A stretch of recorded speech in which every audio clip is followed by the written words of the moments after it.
सो पिछे बच्चों तुसीं वीडियोज़ देखियां हैं, उस वीडियोज़ तो सानू पता लग गया कि जो वैक्टर प्रोडक्ट है जां क्रॉस प्रोडक्ट है ओदी डायरेक्शन की आंदी है। जो न्यू वैक्टर बनता है ओदी डायरेक्शन की आंदी है the direction of vector product और क्रॉस प्रोडक्ट की है, it is perpendicular to the plane containing A and B. So अगर साडे को ए वैक्टर है, ए वैक्टर हो गया, ए साडे को बी वैक्टर है तो थीटा बन रहा है इन्हां दे विच स्मॉलर एंगल, ठीक है। तो दोनों मल्टीप्लाई करने तो बाद जो थर्ड वैक्टर आ रहा है वो आ रहा है ए वाला, उन्होंने आपां नाम देता सी वैक्टर का नाम देता, जां फिर आपां सिंपल इस तरह भी लिख सकते हैं A vector cross B vector. सो ए की है न्यू वैक्टर, ओके। सो यदि आप डायरेक्शन देख ली, सो यदि डायरेक्शन की है न्यू वैक्टर जो बन रहा है उसकी डायरेक्शन की है ए वैक्टर दे भी परपेंडिकुलर ते बी वैक्टर दे भी परपेंडिकुलर, दोनों वैक्टर्स दे प्लेन है उस दे परपेंडिकुलर, ओके। सो वैक्टर प्रोडक्ट नूं आपां अगेन ए ते बी दे वैक्टर प्रोडक्ट नूं आपां इस तरह लिख सकते हैं A vector cross B vector is equal to A B sine theta into N cap. A B sine theta की है न्यू वैक्टर का मैग्नीट्यूड, एन कैप की रिप्रजेंट करता है जो साडे को न्यू वैक्टर बन रहा है ओदी डायरेक्शन, ओके।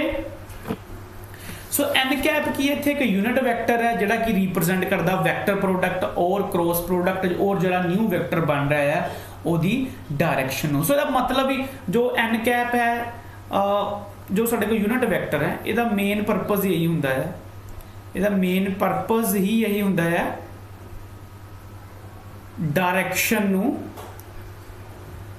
रिप्रजेंट करना, ओके। एंड क्योंकि एक यूनिट वैक्टर है एंड इसदा मैग्नीट्यूड कितना होगा हमेशा 1, सानू पता है यूनिट वैक्टर का मैग्नीट्यूड हमेशा 1 होता है।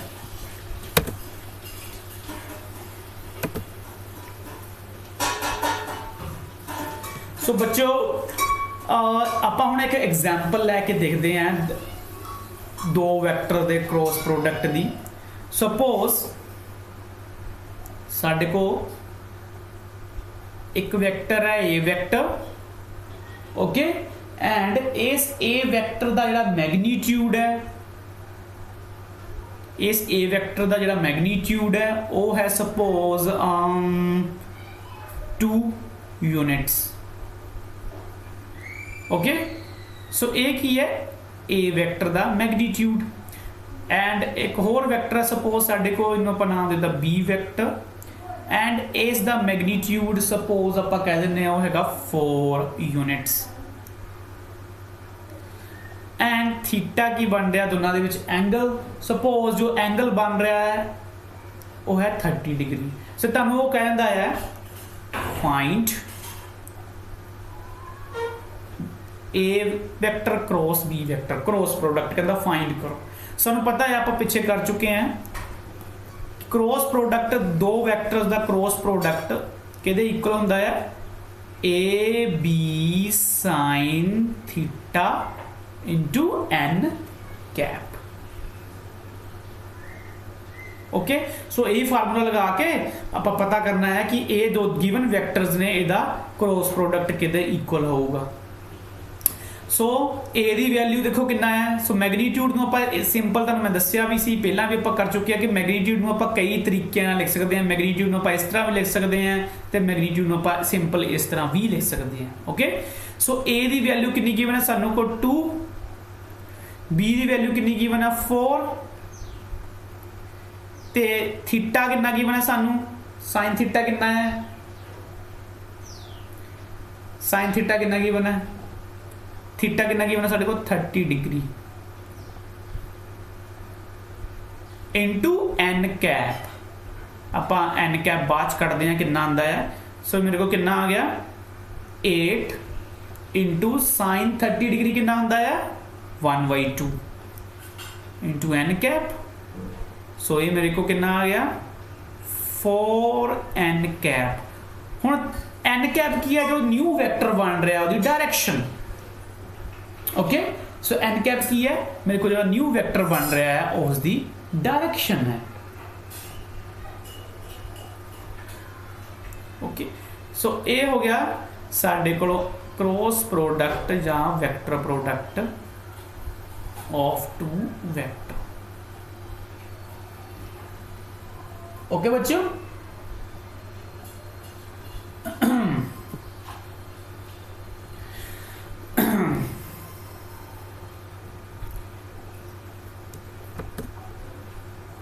नैक्सट आ जाता special cases.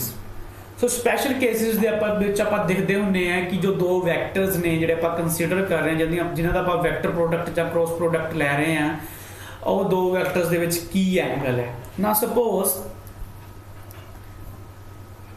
First case special case first case आंदा साडे कोलों when theta is equal to 0 degree. इहदा मतलब की है so theta is equal to 0 degree. So जदों दो इस तरह वैक्टर्स होंदे ने सो उन्हां दे विच कितना एंगल हुंदा है 0 डिग्री।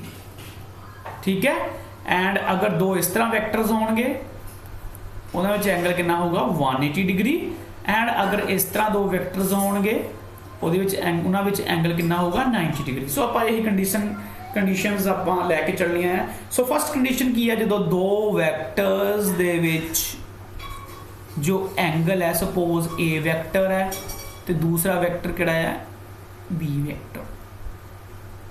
ओके सो दोनों दे विच एंगल कितना इत्थे देखो कितना बन रहा है 0 degree.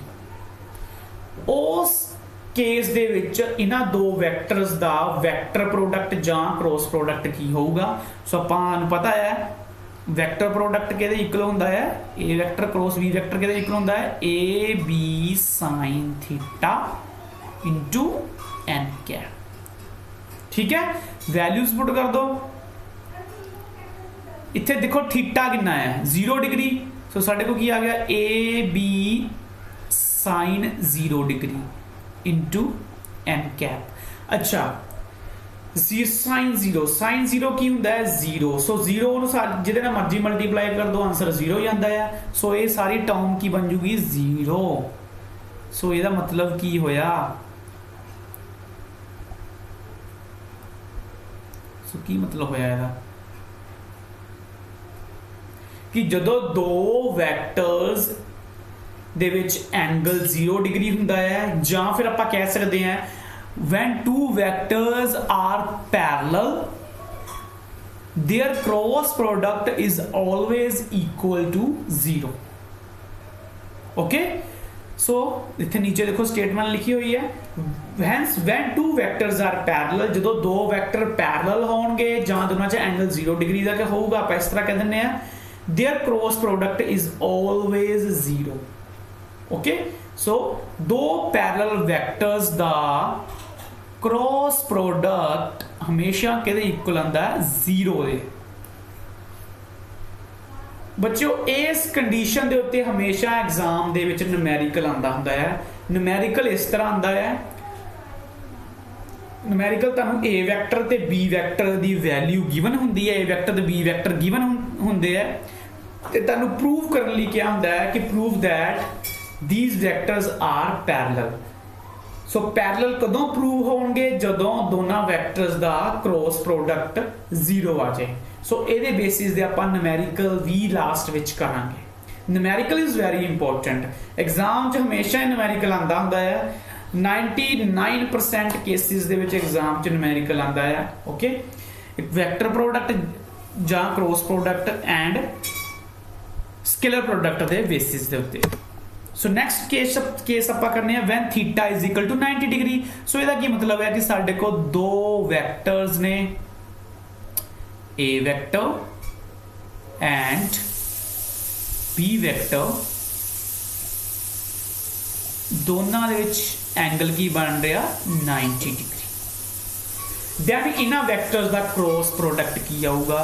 Again we know that the cross product of two vectors is given by A B sine theta into N cap. Okay now values put कर दो। थीटा इत्थे कितना है 90 डिग्री, साडे को कितना है ना A B sine 90 degree into N cap. Sine 90 degree कितना हुंदा है हमेशा सानू पता है साइन 90 डिग्री की मैक्सिमम वैल्यू कितने होंगी है, सॉरी मैक्सिमम वैल्यू कितनी, सॉरी साइन थीटा की मैक्सिमम वैल्यू कितनी होंगी है हमेशा 1 कदों होंगी है theta is equal to 90 degree ते। सो यदी वैल्यू 1 आ गई तो साडे को कितना आ गया cross product A B into N cap. Okay so इस स्टेटमेंट का की मतलब होया कि दो वैक्टर्स का क्रॉस प्रोडक्ट मैक्सिमम कदों होवेगा when these two vectors are perpendicular to each other. So statement पढ़ते हैं। So when two vectors are perpendicular to each other their cross product is maximum. So cross product की maximum value होएगी तो किहदे equal होगा the cross product equal to the product of their magnitude. So देखो मैग्नीट इत्थे दो vector का क्रॉस प्रोडक्ट कितना आ रहा है मैग्नीट्यूड्स का प्रोडक्ट। ठीक है। सो सेकंड कंडीशन ये होगी कि when theta is equal to 90 degree the cross product of two vectors is always maximum and equal to the product of their magnitude. So अगे बच्चों आप कर लेने क्रॉस प्रोडक्ट दियां प्रॉपर्टीज। सो फर्स्ट प्रॉपर्टी आंदी है the vector product is not commutative. So ਇਹਦਾ मतलब की है, ਇਹਦਾ मतलब ये है अगर आप दो वैक्टर्स का A vector cross B vector cross product लैने हैं, ठीक है, तो यही वैक्टर का जे आप B vector cross A vector लैने हैं सो दोनों का जो प्रोडक्ट होगा, ठीक है, वो एक दूसरे के इक्वल नहीं होगा। इसका मतलब ये है vector product is not commutative. So जे मैं कहा कि A B is equal to B A जो एक्सप्रैशन है मैं कहूँगा कम्यूटेटिव मीनस ए बी की वैल्यू कि बराबर होंगी है बी ए की वैल्यू के इक्वल होंगी है। सो दैट मीनस अगर ए 2 है बी 4 है वह मल्टीप्लाई करके कितना आया 8। इधर भी अगर बी यही ले लें बी 4 है ए 2 है उन्होंने मल्टीप्लाई करने तो बाद की आएगा 8। So 8 is equal to 8।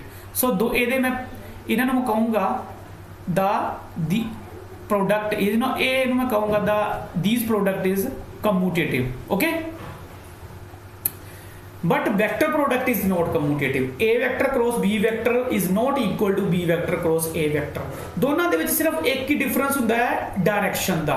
ए ते बी नूं आपां मल्टीप्लाई करोगे वैक्टर प्रोडक्ट लवोगे ओदी डायरैक्शन अगर जो न्यू वैक्टर आ रहा है ओदी डायरैक्शन अगर इस तरह है तो जे आपां बी वैक्टर पहला लैके ए वैक्टर का वैक्टर प्रोडक्ट लवोगे तो न्यू वैक्टर जिहड़ा होगा ओदी डायरैक्शन की होगी इस तरह, ये तो उल्ट होगी। ठीक है, थे डायरैक्शन का फर्क पै जाता है। सो सानू पता है वैक्टर दे विच दो ही चीज़ां मायने रखदियां होंदियां मैग्नीट्यूड ते डायरैक्शन। सो दो वैक्टर्स नूं हमेशा मैं कदों इक्वल कहना है जो दोनों का मैग्नीट्यूड भी सेम होवे ते डायरैक्शन भी सेम होवे, उदों मैं कहना है हमेशा कि वो दो वैक्टर इक्वल ने। सो इत्थे न्यू जो वैक्टर बन रहा है जब वैक्टर प्रोडक्ट है वो कम्यूटेटिव नहीं है, दोनों की वैल्यू एक दूसरे के इक्वल नहीं आती।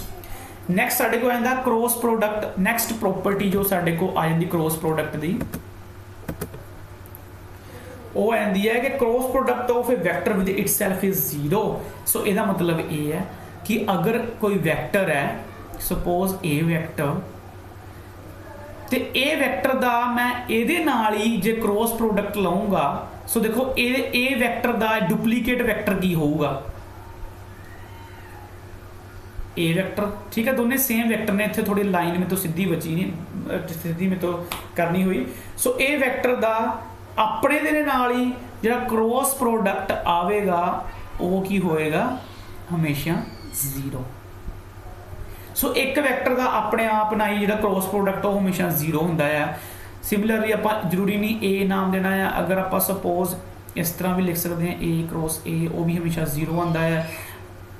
सो बी क्रॉस बी हमेशा 0 आता है। सो दो वैक्टर्स का दो सेम वैक्टर्स का जो क्रॉस प्रोडक्ट वो हमेशा 0 ही होंदा है।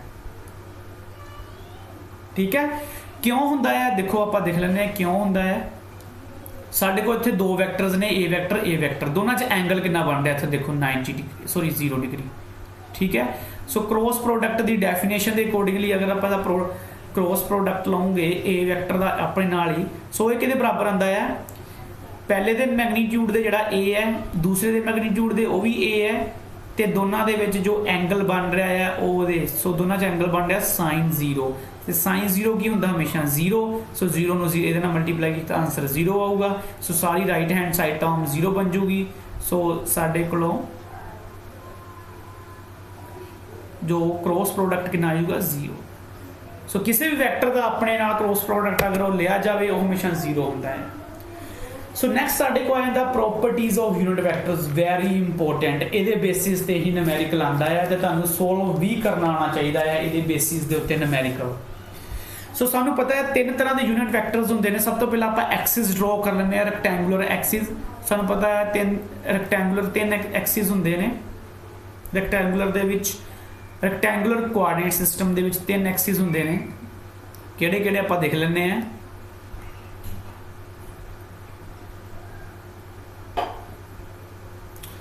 सो एक नूं आपां कह दिंदे हैं एक्स एक्सिस दूसरी नूं आपां कह दिंदे हैं सॉरी मेरे को लाइन सीधियां नहीं बज रही हैं इत्थे वेट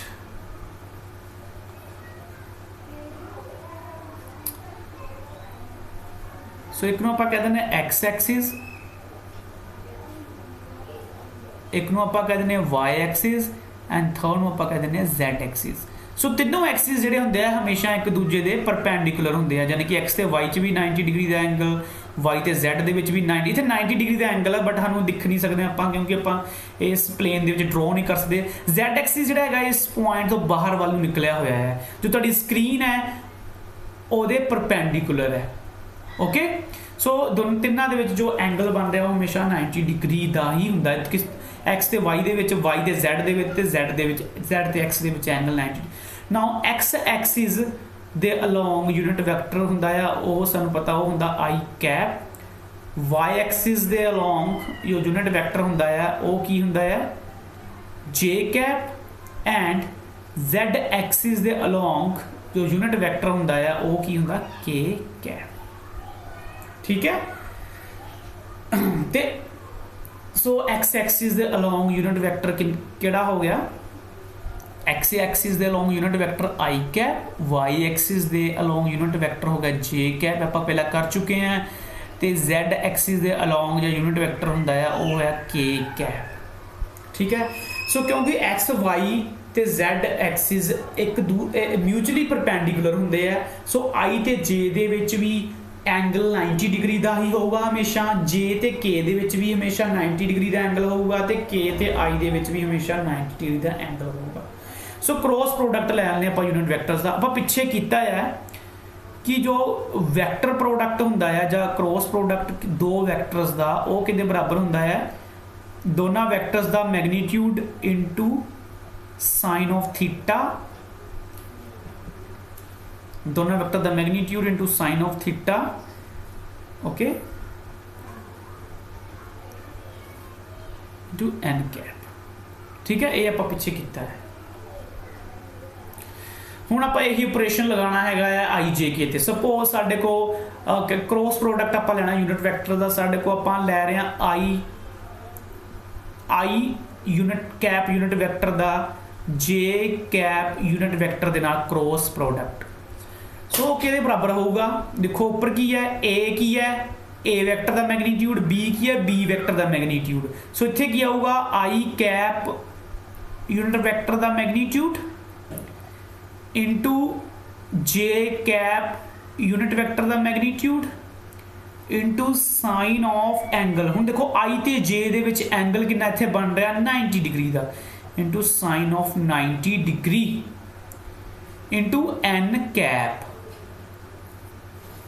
ठीक है सो मेरे को कितना आ गया सो जो तुहानूं पहला भी दस्सिया ही कि हमेशा यूनिट वैक्टर कोई भी यूनिट वैक्टर हो आई जे के उनका मैग्नीट्यूड हमेशा 1 होंदा है सो आई यूनिट वैक्टर का आई कैप यूनिट वैक्टर का मैग्नीट्यूड 1 आ गया जे का मैग्नीट्यूड 1 आ गया साइन 90 डिग्री भी की होंदा है 1 okay into N cap. So new vector जिहड़ा बन रहा है, ठीक है, ਉਹਦਾ मैगनीट्यूड कितना होया 1 इंटू एन कैप। सो एन कैप की है जो न्यू वैक्टर बन रहा है उस दी डायरेक्शन ते क्रॉस प्रोडक्ट दे विच आपां हमेशा जो न्यू वैक्टर बन रहा है उसकी डायरेक्शन की लैने हैं दोनों वैक्टर्स दे परपेंडिकुलर। सो देखो, सो जो न्यू वैक्टर बन रहा है इत्थे आई ते जे दे मल्टीप्लीकेशन तो बाद वैक्टर प्रोडक्ट लैन तो बाद जो न्यू वैक्टर बन रहा है उसकी डायरेक्शन की होगी आई ते जे दे परपेंडिकुलर। सो इधर देखो आई कैप ते जे कैप दे परपेंडिकुलर केड़ा यूनिट वैक्टर है के कैप। सो इत्थे मैं की लिखूंगा के कैप। ओके, सो आई कैप दा जे कैप ना जो आप क्रॉस प्रोडक्ट लिया उस दा क्रॉस प्रोडक्ट के इक्वल आया के कैप दे, आई ते जे दा क्रॉस प्रोडक्ट के कैप दे इक्वल आया। सो ये हो गया आई ते जे दा क्रॉस प्रोडक्ट। सिमिलरली जो आप जे ते के दा क्रॉस प्रोडक्ट लाओगे वो किते इक्वल होगा, देखो जे ते के दा क्रॉस प्रोडक्ट। सो दोनों को मल्टीप्लाई करने तो बाद जो न्यू वैक्टर बनूगा वो जे ते के दे परपेंडिकुलर होगा। तो इत्थे जे ते के दे परपेंडिकुलर केड़ा यूनिट वैक्टर है आई कैप। सो इत्थे आया ना साडे को आई कैप। एंड जो आप के दा यूनिट वैक्टर लाओगे आई दे नाल, सो साडे को ओदा यूनिट प्रोडक्ट क्रॉस प्रोडक्ट के ते आई दा क्रॉस प्रोडक्ट की होगा जे कैप। ठीक है, ये तुसीं याद रखना, याद रख लो, मर्जी है तुहाडी, क्योंकि ये बेसिस के उत्ते न्यूमैरिकल तुसीं करने हैं, न्यूमैरिकल तुहानूं आने चाहिए हैं ये बेसिस के उत्ते। जे तुसीं वैल्यू याद रखनी है याद भी रख लो कि आई ते जे दा क्रॉस प्रोडक्ट के कैप दे इक्वल हुंदा है, जे कैप ते के कैप दा क्रॉस प्रोडक्ट आई दे के दा आई दा जे दे कैप। सो बच्चों हुण तक तुसीं वैक्टर और क्रॉस प्रोडक्ट बारे काफ़ी कुछ पढ़ लिया है। हुण आपां जो वैक्टर और क्रॉस प्रोडक्ट के बेसिस के उत्ते न्यूमैरिकल सॉल्व करांगे। सो इस दे बेस के उत्ते काफ़ी बारी न्यूमैरिकल एग्जाम दे विच पुछ लिया जाता है 5 मार्क्स दे विच। ठीक है, न्यूमैरिकल काफ़ी ईजी है। सो जो क्रॉस प्रोडक्ट और वैक्टर प्रोडक्ट के बेसिस के उत्ते जो न्यूमैरिकल पूछा जाता है वो कुछ इस तरह का होंदा है।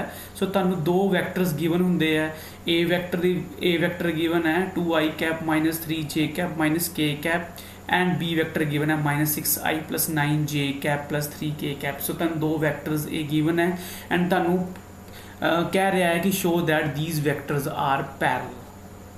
ओके, सो तुसीं शो करना है कि दोनों वैक्टर्स एक दूसरे दे पैरेलल हैं। ठीक है, सो आपां वैक्टर प्रोडक्ट दे विच जो 2 केसिस कीते गए special cases. So first case सीगा कि 2 वैक्टर्स दा अगर क्रॉस प्रोडक्ट 0 आ जाता है दैट मीनस वो वैक्टर्स पैरेलल होंदे है।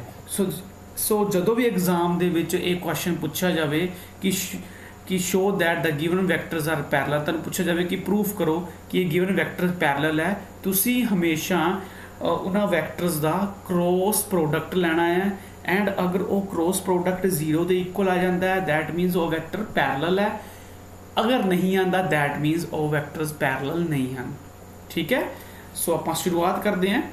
पहला कंडीशन आपां सैट लिख लेनी है, we know that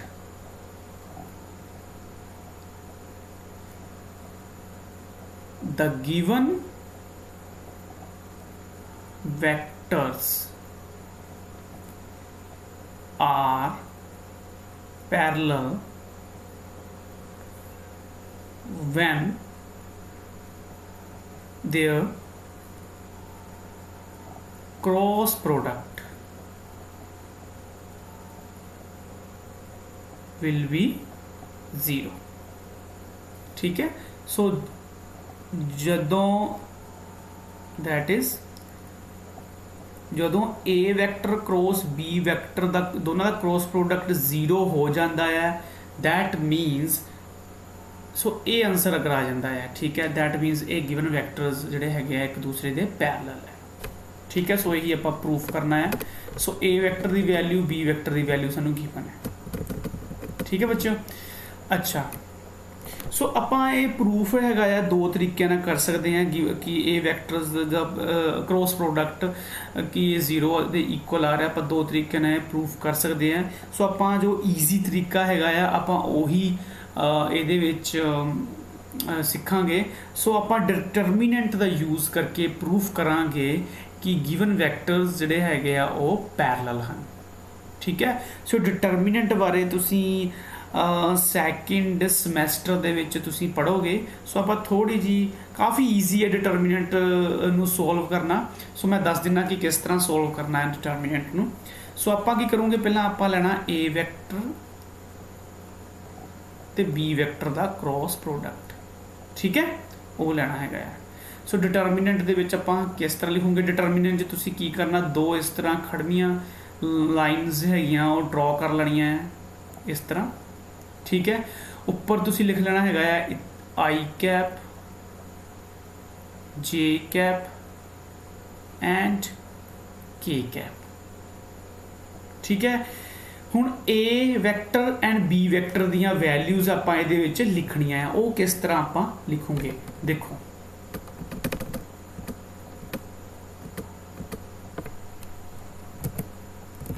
सो इत्थे देखो ए वैक्टर किहदे इक्वल है 2i cap minus 3j cap minus k cap, ठीक है।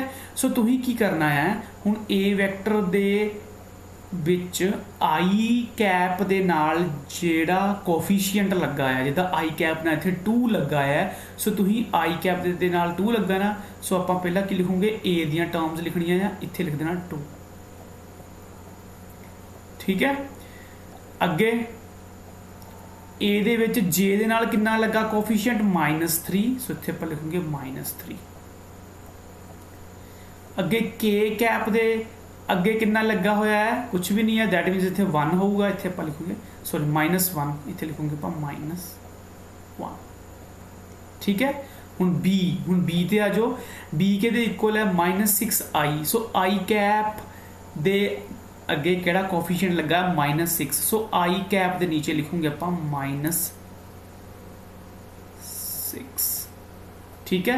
यदि जे कैप दे अगे केड़ा कोफिशिएंट लगा होया, जो कैप दा कोफिशिएंट की है 9 एंड के कैप दा की है इत्थे देखो 3, ओके। काफ़ी ईजी है, सारे पता लग गया होना कि कर रहे हैं आपां, ठीक है। बस ये सारे पता लग गया ना। पहला आप ये सारे ए वैक्टर दे विच जो मैग्नीट्यूड्स ने वो लिख दिते, बी वैक्टर दे कोफिशिएंट्स लिख दिते, ए वैक्टर दे कोफिशिएंट्स लिख दिते, ठीक है। हुण आपां इहनूं लिखना, आपां इहनूं सोल्व किस तरह करना है वो देखते हैं। सो तुसीं की करना, सब तो पहला इज इक्वल टू, सो सब तो पहला तुसीं की करना है, आई कैप नूं इत्थे लिख लेना, ब्रैकेट बना देनी आपां अगे। फिर करना तुसीं आई कैप दे जो नीचे जिहड़ियां भी टर्म्स है 2 - 6 इनू भुल जाना। सो सिर्फ आ वाली टर्म्स है इनू याद रखना, इत्ते ध्यान इत्ते ध्यान लियाओ अपना, ठीक है। आई दे नीचे वालियां भुल जाओ, तो ये भी भुल जाओ कि इधर भी है कुछ, इधर भी भुल जाओ, इधर भी भुल जाओ। जस्ट आई याद, आई नू देखो तो ये वाली टर्म्स नू देखो, आई दे थल्ले वालियां भी भुल गए, आई दे सामने वालियां भी भुल गए, ठीक है। सो ये भी भुल गए, ये भी, सिर्फ ए ना दे। सो की करना, सब तो पहला तुसीं इस नू इन्हां दो टर्म्स नू क्रॉस मल्टीप्लाई करना है, ठीक है। सो -3 नू 3 ना किता कितना आ गया -9, फिर आप आगे माइनस साइन बनावांगे, ओके। फिर की करना है 9 नू मल्टीप्लाई करना -1 दे नाल, पहला इनू मल्टीप्लाई करना, पहला इन्हां टर्म्स नू मल्टीप्लाई कर, फिर इधर नू जाना है, ठीक है। -9 फिर 9 नू -1 ना मल्टीप्लाई किया कितना आ गया